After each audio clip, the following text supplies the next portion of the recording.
So in this paper, which has been published in Science Today, we've been testing whether general relativity, this is Einstein's theory of gravity, is the correct theory of gravity on astronomical length scales. So we've known for a long time that on the scale of the solar system, general relativity is either the correct theory of gravity or extremely close to correct. But we don't actually know whether general relativity is the correct description of how gravity works on the scales of individual galaxies or of the universe as a whole. So we used two phenomena. One is called gravitational lensing. So general relativity says that when you have a massive object like a galaxy, that causes space-time to be deformed. And that warping of space-time means that if you have a second galaxy behind it, the light coming from that second galaxy will be deflected. And if the deforming of space-time is enough, you can get multiple images of that background galaxy warped into what we call an Einstein ring. And the radius of that ring, how big that ring is, tells you how much warping of space-time is going on. So we used two telescopes to do this. We took an image of the gravitational lensing using the Hubble Space Telescope, and that let us measure how big the Einstein ring is.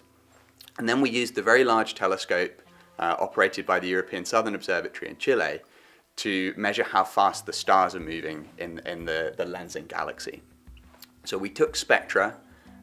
This is measuring how much energy is emitted basically in each color. And those spectra tell us how fast the stars are moving in the galaxy. Measuring how fast the stars are moving tells us how much gravity there must be holding those stars in their orbits. And so comparing the amount of mass that we infer from that with the amount of warping of space-time that we see from the lensing, we're able to test whether the amount of warping is consistent with general relativity. Dark energy is a hypothetical substance that explains why the expansion of the universe is accelerating. So the universe has been expanding ever since the Big Bang, but what's odd, and we've only known this for the last 15 years or so, is that acceleration is getting faster. It's accelerating.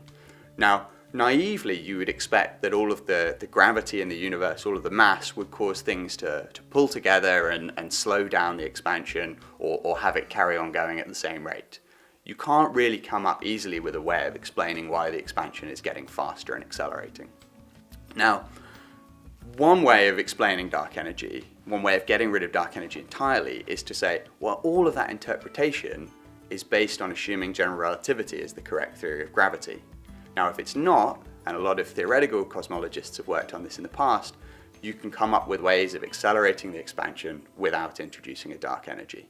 Now, our work, which we found that general relativity is the correct theory on the scale of individual galaxies, tells us that if you want to explain away dark energy, you have to maintain the validity of general relativity on astronomical length scales.